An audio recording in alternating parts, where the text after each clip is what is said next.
Welcome my dear rockers, कैसे हैं आप सभी। आज हम लेकर आए हैं एक इंटरेस्टिंग और मोटिवेशनल ट्रू स्टोरी। 19 साल का एक लड़का जो ऑनलाइन ट्रेडिंग गेम में बहुत ही इंटरेस्टेड है, वो उस गेम के जरिए बहुत ज्यादा पैसे कमाता है। उन पैसों से वो एक बिजनेस शुरू करके बहुत बड़ा आदमी बनना चाहता है, पर उसका एक भी बिजनेस ठीक से नहीं चलता और जो कमाया था वो भी हाथ से निकल जाता है। इस बिजनेस लॉस से वो बहुत फ्रस्ट्रेट हो जाता है। लेकिन उसके बाद क्या हुआ, इस लड़के की लाइफ कैसे चेंज हुई, ये सब बहुत ही मोटिवेशनल तरीके से दिखाया गया है। तो चलिए देखते हैं आज की मूवी, जिसका नाम है द बिलियनेयर। बाकी दोस्तों, चैनल को सब्सक्राइब, बेल आइकन को क्लिक, यूट्यूब का नोटिफिकेशन और इंस्टाग्राम और फेसबुक पे आप हमें फॉलो कर सकते हैं। अब चलते हैं इस बेहतरीन मूवी के अंदर। मूवी की शुरुआत में टॉम नाम के एक 19 साल के लड़के को दिखाते हैं, जो हमारा हीरो है। वो सिटी के सबसे बड़े बैंक में जाकर लोन मांगता है। बैंक मैनेजर कहता है, बेटा अपने पेरेंट्स को लेकर आओ, हम यहाँ बच्चों को लोन नहीं देते। टॉम भी कह देता है कि सर पहले मेरी पूरी बात सुनिए, फिर डिसाइड कीजिएगा। वो बताना शुरू करता है, जिसे फ्लैशबैक में दिखाया जाता है। टॉम एक ऑनलाइन गेमर है और हमेशा की तरह वो एक दिन अपना गेम खेल रहा होता है। तभी दूसरा गेमर उसे मैसेज करता है कि तुमने गेम से रिलेटेड कई कैरेक्टर्स और मटेरियल्स जीत लिए हैं, मुझे वो मटेरियल्स चाहिए। इसके बदले में मैं तुम्हें 4000 बाट यानी थाईलैंड की करेंसी उतना देने को तैयार हूँ। और दोस्तों, ये इंडियन रुपीस में 80,000 के बराबर है। अब टॉम कहता है कि मैं तुम्हें 4 मटेरियल्स दूंगा, लेकिन 80,000 में नहीं, राउंड फिगर बनाकर 1 लाख दे दो। वो गेमर टॉम का बैंक अकाउंट नंबर मांगता है और तुरंत पैसे ट्रांसफर करने का वादा करता है। ये सुनकर ऑब्वियसली टॉम को बहुत खुशी हुई होगी और घर जाकर अपने अंकल का अकाउंट नंबर उस गेमर को भेज देता है, क्योंकि टॉम का तो कोई अकाउंट था नहीं। वो गेमर तुरंत अंकल के अकाउंट से 50,000 बार ट्रांसफर कर देता है। टॉम अंकल को लेकर बैंक जाता है और उनकी आंखों के सामने पूरे 50,000 विथड्रॉ कर लेता है। अंकल का तो मुंह खुला का खुला रह जाता है कि ये लड़का इस उम्र में इतना कमा रहा है। अगर 4 मटेरियल्स के इतने पैसे मिल रहे हैं तो अगर सारे मटेरियल्स बेचे तो ये तो करोड़पति बन जाएंगे हम। अब टॉम भी यही सोचता है। टॉम एक एक करके अपने मटेरियल्स बेचने लगता है और अंकल के अकाउंट में पैसे जमा हो जाते हैं। पैसे देखकर तो टॉम का दिमाग डगमगाता जाता है। फिर वो पूरे पैसे लेकर एक लग्जरी कार खरीदता है। यहाँ तक कि वो अपनी कॉस्टली कार में ही स्कूल भी जाता है और स्टाफ पार्किंग में अपनी कार पार्क कर देता है। प्रिंसिपल उसे डांटते हैं कि अरे स्कूल फी तो तुम दे नहीं पाते, अब ये कार कैसे आई, और वो भी यहाँ पार्क करने की परमिशन तुम्हें दी किसने, मैं अभी तुम्हारे पेरेंट्स को खबर देता हूँ। टॉम बिल्कुल कूल होकर कहता है कि सर पेरेंट्स को बुलाने की क्या जरूरत है, आपको जो चाहिए मैं देने को तैयार हूँ। स्कूल का कोई डोनेशन चाहिए तो मैं दे दूंगा। प्रिंसिपल चिढ़ कर कहता है कि मुझे घूस देना चाहते हो, तुम्हारा भाई इसी स्कूल में पढ़ता था और अब वो चाइना में एक बहुत ही अच्छी जॉब कर रहा है, क्या तुम्हें उसकी तरह नहीं बनना, अब जाओ और पढ़ाई में ध्यान लगाओ।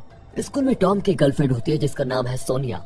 टॉम उसे अपनी शानदार कार दिखाकर इम्प्रेस करने की पूरी कोशिश करता है। हर लड़के यही करते हैं। टॉम फिर उसे ड्राइव पर लेकर जाता है और फिर उसे उसके घर ड्रॉप करके देर रात में घर लौटता है। घर वाले नहीं जानते कि टॉम ने कार खरीदी है। वो चुपचाप कार पार्क करके अंदर जाना चाहता है, लेकिन उसके पेरेंट्स उसे पकड़ लेते हैं। अब पापा डांटते हैं कि बेटा यहाँ घर की हालत इतनी खराब है, लेकिन तुमने ये कार खरीद ली है, स्कूल 4 बजे खत्म होता है, इतनी देर कहाँ थे तुम। टॉम कहता है कि मैंने ऑनलाइन ट्रेडिंग में पैसे जीते हैं पापा, और उन्हीं पैसों से ये कार खरीदी है। पापा को और गुस्सा आ जाता है कि चुपचाप गाड़ी वापस करो और उन पैसे से आगे की पढ़ाई का इंतजाम कर लो। पर टॉम तो उनकी बातों को इग्नोर करके अपने गेम्स खेलकर और पैसे कमाने लगता है। आखिर स्कूल की पढ़ाई खत्म करके वो हायर स्टडीज के लिए एंट्रेंस एग्जाम देता है, लेकिन उसमें भी वो फेल हो जाता है। अब जाहिर है दिन भर गेम खेलेगा तो फेल तो होना ही है, लेकिन टॉम को इसकी कोई चिंता नहीं होती। वो तो बस गेम्स खेलकर पैसे कमाने में मस्त रहता है। मार्केट में प्लेस्टेशन 2 आया होता है। हाँ दोस्तों, ये तब की बात है। तो टॉम उसे खरीदने के स्टोर में जाता है। उसका दाम होता है लगभग 50,000 रूपए, लेकिन टॉम को ये बड़ी अमाउंट लगती ही नहीं, क्योंकि उसने तो ढेर सारे पैसे कमा रखे हैं। वो आराम से पैसे देकर प्लेस्टेशन 2 खरीद लेता है और साथ में एक डीवीडी प्लेयर भी ले लेता है। अब उसके पापा को बहुत गुस्सा आता है, क्योंकि इसके एजुकेशन के लिए उन्होंने बहुत ज्यादा उधार लिया था, लेकिन अभी पढ़ता ही नहीं और ऊपर से बेकार की चीजों में पैसे बर्बाद कर रहा है। घर के खर्चों में तो हाथ बटाता नहीं और ये फिजूल खर्ची कर रहा है। टॉम अपने पापा की सिचुएशन को समझता है और आगे पढ़ने का फैसला करता है, लेकिन एडमिशन के लिए उसको 58,000 बाट भरने होंगे। टॉम के पास सिर्फ 12,000 ही होते हैं। बाकी पैसों के लिए वो फिर से खेलने का फैसला करता है, लेकिन जब वो गेम खोलता है तो एकदम चौंक जाता है, क्योंकि उस गेमिंग कंपनी ने टॉम का अकाउंट डिलीट कर दिया था। दरअसल उनके रूल्स के हिसाब से सिर्फ इस गेम के जरिए टॉम अपने मटेरियल्स बेच सकता था, पर टॉम ने उनके दायरे के बाहर अपने मटेरियल्स बेचे, जो कि उनके रूल्स के अगेंस्ट है। इसी वजह से टॉम का अकाउंट डिलीट कर दिया गया था। टॉम एकदम टूट जाता है, क्योंकि अब उसके पैसे का सोर्स बंद हो चुका है। पर वो हिम्मत नहीं हारता। जिस इलेक्ट्रॉनिक स्टोर में टॉम ने डीवीडी प्लेयर खरीदा था, उसके ओनर ने बताया था कि डीवीडी प्लेयर्स का सेल बहुत अच्छा चल रहा है। टॉम उसके पास जाकर कहता है कि मैं भी डीवीडी प्लेयर्स का सेल करना चाहता हूँ, आप रिजनेबल कॉस्ट में मुझे अच्छी क्वालिटी के 50 डीवीडी प्लेयर बेचेंगे क्या। वो भी मान जाता है और टॉम से पैसे लेकर वो गोडाउन से एकदम चीप डीवीडी प्लेयर लेकर उसको दे देता है।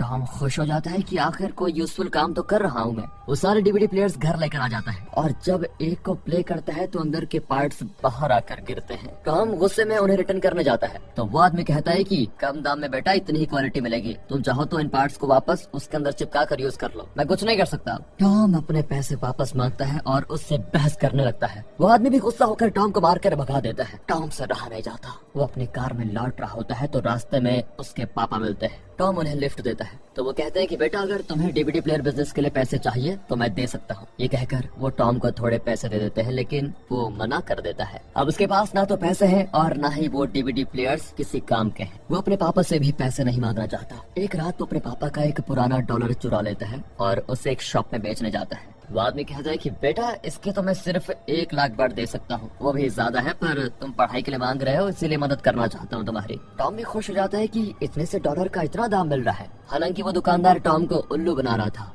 उन पैसों को लेकर वो हाई स्कूल ज्वाइन कर लेता है पर टॉम का मन क्लास में लगता ही नहीं और वो अपने फ्रेंड्स को टेप रिकॉर्डर देकर कहता है सर की बातें रिकॉर्ड कर लो, मैं बाद में सुन लूंगा, मुझे नहीं पढ़ना अभी। ये कहकर वो क्लास छोड़कर ऑडिटोरियम जाता है जहाँ सोनिया एक ड्रामा का रिहर्सल कर रही होती है। फिर घर लौटते वक्त वो एक स्टोर में जाता है जहाँ कई तरह के स्वीट्स तैयार किए जाते हैं। सारा काम मशीनों से होता है। वहाँ पर एक मशीन होती है जिससे चेस्टनट्स बनाए जाते हैं। ये मशीन टॉम को बहुत इम्प्रेस कर देती है और वो अपने बचे हुए पैसों से उस मशीन को ही खरीद लेता है। फिर क्या था, उसके पेरेंट्स हमेशा की तरह माथा पटक कर चले जाते हैं क्योंकि वो कुछ भी कहे ये लड़का सुधरने वाला नहीं। आज फिर ये मशीन खरीद कर ला गया जो किसी काम की नहीं। अब टॉम ने मशीन को खरीद लिया लेकिन इसमें कुक करना उसे बिल्कुल नहीं आता। वो गली गली जाकर स्ट्रीट फूड बनाने वालों से पता लगाता है कि इसे किस टेम्परेचर में कितनी देर और कैसे कुक करना है। उस प्रोसेस को वो स्टेप बाय स्टेप एक नोटपैड में लिख लेता है। फिर घर आकर उसी मेथड से ट्राई करता है और चेस्टनट बहुत ही लाजवाब बनते हैं। वो अपने अंकल और पेरेंट्स को देकर टेस्ट करता है, उन्हें भी बहुत पसंद आता है। अब टॉम बहुत खुश हो जाता है। वो सिटी के एक मॉल में एक जगह को रेंट पर लेता है और वहाँ अपनी शॉप शुरू करता है। जब टॉम स्कूल जाता है तो उसके अंकल दुकान संभालते हैं लेकिन टॉम को बिजनेस टैक्टिक्स बिल्कुल नहीं आते। उन बातों को सीखने के लिए वो सिटी के एक बहुत ही भीड़ भाड़ वाले मार्केट में जाता है। वहाँ लोग डिस्काउंट, बाय 1 गेट 1 फ्री ऐसे कई ऑफर्स के जरिए कस्टमर्स को अट्रैक्ट करने की कोशिश करते हैं। टॉम उन सारे पॉइंट्स को नोट कर लेता है। तभी सोनिया वहाँ पर आती है और उसे डांटती है कि तुम मेरा कॉल क्यों नहीं अटेंड करते हो।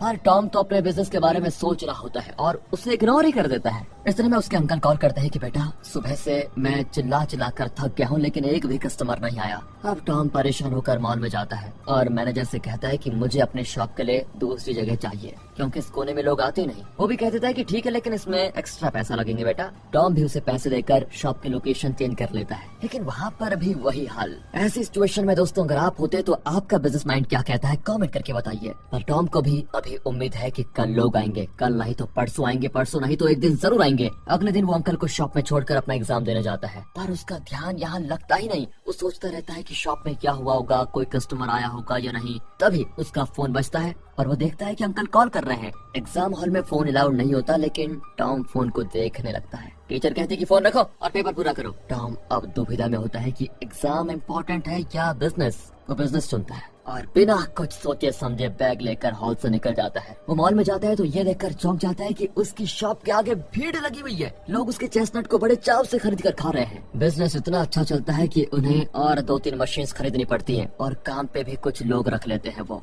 That is success.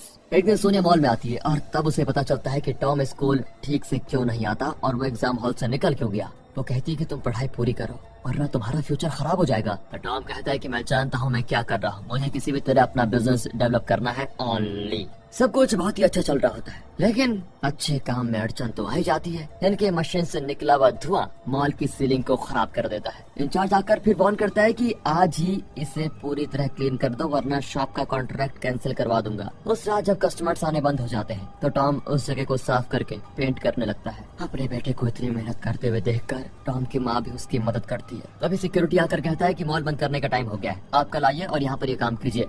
टॉम कहते हैं प्लीज 10 मिनट में ये काम खत्म हो जाएगा, 10 मिनट और दे दीजिए। लेकिन सिक्योरिटी कहता है कि पहले से बहुत देर हो चुकी है, अगर मालिक को पता चला कि मैंने तुम्हें इतनी रात को अंदर रहने दिया तो मेरी नौकरी चली जाएगी, प्लीज अभी चलिए। तब टॉम उसे पैसे देकर अपना काम करवाने की कोशिश करता है लेकिन सिक्योरिटी बहुत ही ईमानदार आदमी मालूम होता है। वो टॉम की माँ से पूछता है क्या आप इसकी माँ है? इसे पहले लोगों की और उनके टाइम की इज्जत करना सिखाइए, समझे? ये कहकर वो टॉम को पैसे लौटा कर चला जाता है और टॉम गुस्सा होकर चला जाता है। उसकी माँ कहती है, बेटा तुम बिजनेस वगैरह भूल जाओ, हम सब कल ही सिटी छोड़कर चाइना जा रहे हैं। दरअसल पापा ने इतना उधार लिया है कि वो चुका नहीं पा रहे, इसलिए हमें चाइना जाना होगा। पहले तो टॉम अपना बिजनेस छोड़कर जाने से साफ इनकार कर देता है, पर उसकी माँ रोती है कि तुम्हारे बिना बेटा मैं कैसे रहूंगी। इस पर टॉम मान जाता है। अगले दिन वे एयरपोर्ट पर फ्लाइट का इंतजार कर रहे होते हैं, पर टॉम के दिमाग में तो अब भी उसी शॉप के बारे में सोच आती है। वो अपने पेरेंट्स से कहता है कि देखिए मैं अपने पढ़ाई और बिजनेस बीच में छोड़कर नहीं आ सकता, पढ़ाई पूरी हो जाएगी तो मैं खुद वहाँ पर आ जाऊंगा। उसके पेरेंट्स भी उसकी बात मानकर निकल जाते हैं।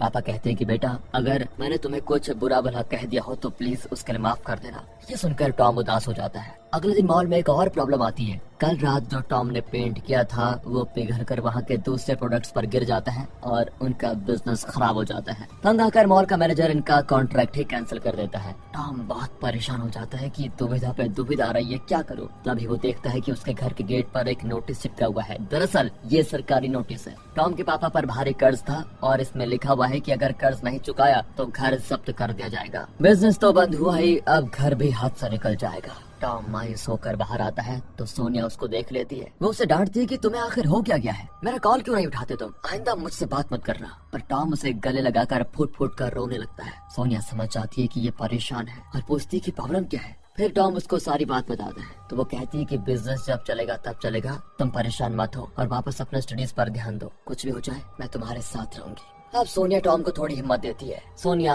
जो हाल ही में अपनी फैमिली के साथ चाइना गई थी, वहाँ से वो सीवीड नाम का एक फूड आइटम लेकर आई होती है। टॉम को वो इतना टेस्टी लगता है कि वो आधा ढाबा खाली कर देता है। यहाँ पर टॉम को एक नया बिजनेस आइडिया आता है। इस सिटी में सीवीड्स अभी नहीं आए हैं तो टॉम को लगता है कि वो इसका बिजनेस शुरू कर सकता है। फिर वो अपने चेस्टनट्स मशीन को बेचकर उन पैसों से सीवीड बनाने के लिए मटेरियल्स खरीदता है। वे रॉ सीवीड खरीद कर उसे फ्राई करते हैं, लेकिन वो उतना टेस्टी नहीं होता। टॉम अपना प्ले स्टेशन और कंप्यूटर तक बेचकर और सीवीड खरीदता है। उस रात बहुत बारिश हो रही होती है। टॉम घर पर आता है तो देखता है उसके अंकल फिसल कर गिर गए हैं, उनके सर पर चोट आई होती है। टॉम उन्हें तुरंत हॉस्पिटल में एडमिट करवा देता है। शुक्र है उनकी जान को खतरा नहीं। अब अंकल तो नहीं है उसके साथ फिलहाल, तो टॉम को सारा काम खुद करना पड़ता है। वो फिर से सारे सीवीड को फ्राई करता है, लेकिन अब भी वो टेस्ट नहीं आता।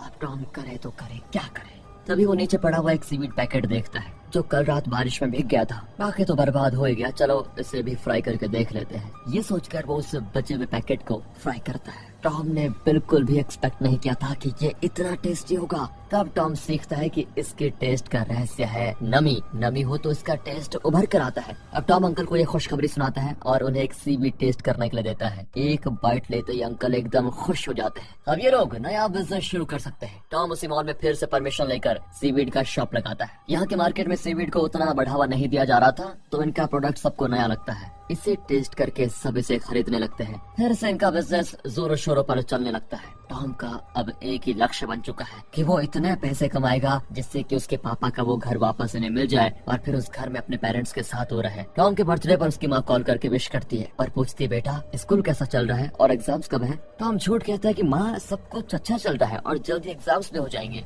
हालांकि वो तो स्कूल जा ही नहीं रहा था, दिन भर सीवीड का बिजनेस चला रहा था। फिर उसके पापा पूछते हैं कि बेटा एग्जाम खत्म करके जल्दी आ जाओ, हम तुम्हें बहुत मिस करते हैं। ठीक है पापा। ये कहकर वो पूछता है कि आपको कितना लोन चुकाना था। टॉम को लगा कि शायद 1 मिलियन बात होगा जिससे वो कमा कर भरपाई कर देगा, और उसके पापा कहते हैं कि बेटा मैंने अब तक 40 मिलियन का लोन लिया है।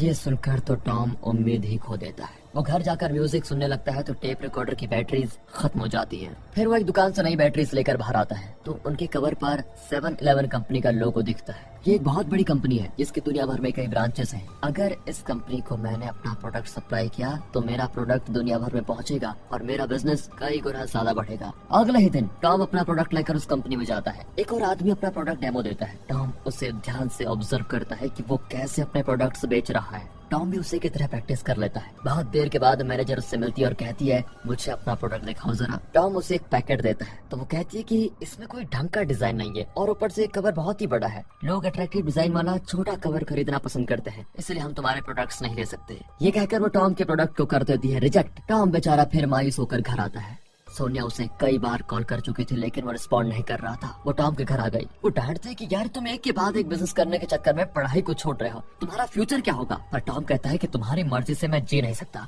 अगर तुम्हें मेरे ढंग पसंद नहीं आए तो मुझे छोड़ दो। ये कहकर वो गुस्से में गेट बंद करके चला जाता है। इस बात पर दोनों के बीच दरार पड़ जाती है। अब टॉम एक एजेंसी में जाता है जो पैकेजिंग करती है। टॉम फिर उन्हें अपने प्रोडक्ट के बारे में बताता है और अपने प्रोडक्ट के लिए एक अट्रैक्टिव और छोटा कवर डिजाइन करने को कहता है। उन कवर्स को वो अपने प्रोडक्ट को पैक करके वो फिर 7-Eleven की मैनेजर से मिलने जाता है, लेकिन वो शाम तक टॉम को इंतजार करवाती है। टॉम समझ जाता है कि वो जानबूझकर उसे अपॉइंटमेंट नहीं दे रही। वो तंग आकर वहाँ से निकल जाता है और लिफ्ट में सिक्योरिटी को पूरा बॉक्स देकर चला जाता है। लिफ्ट में रखे बॉक्स को उस कंपनी के कुछ एम्प्लॉयज देख लेते हैं और एक पैकेट खोलकर खाते भी हैं। उसका टेस्ट सभी को पसंद आता है और देखते देखते लगभग सारे पैकेट्स खत्म हो जाते हैं। आखिर में जब मैनेजर घर जा रही होती है तो लिफ्ट में सिर्फ एक पैकेट बचा होता है। मैनेजर उसे टेस्ट करती है तो हक्की बक्की रह जाती है, इतना बढ़िया टेस्ट। अगले दिन वो टॉम को इनवाइट करती है और अपने मीटिंग में कहती है कि ओके, हम सब तुम्हारा प्रोडक्ट टेस्ट कर चुके हैं और वो लाजवाब भी है, हम तुम्हारे साथ बिजनेस करना चाहते हैं। टॉम की लगन और नेवर गिव अप एटीट्यूड आपको इंस्पायर करता है दोस्तों, तो वीडियो को लाइक जरूर कीजिए। अब मैनेजर कहती है कि 1 महीने में हमें 72,000 पैकेट्स चाहिए,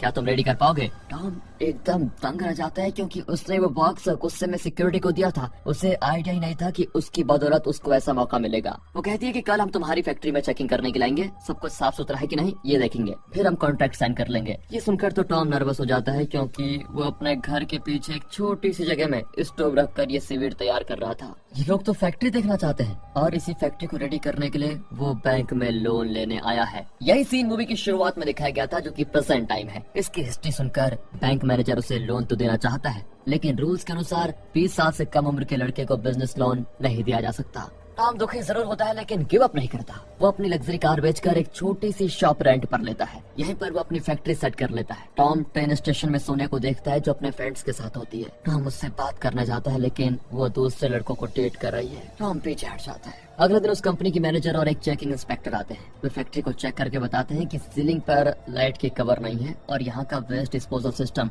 खुला है जिससे इन्फेक्शन हो सकता है। लेकिन इस उम्र में तुम इतनी कोशिश कर रहे हो, शायद इससे इम्प्रेस होकर हमारा हेड ऑफिस तुम्हें ये कॉन्ट्रैक्ट दे सकता है। मैं उन्हें रिपोर्ट दे दूंगी, देखते हैं वे क्या कहते हैं। फिर टॉम को उस कंपनी का एक फैक्स आता है, लेकिन फैक्स मशीन में इंक खत्म होने की वजह से लास्ट वाली इन्फॉर्मेशन साफ प्रिंट नहीं होती।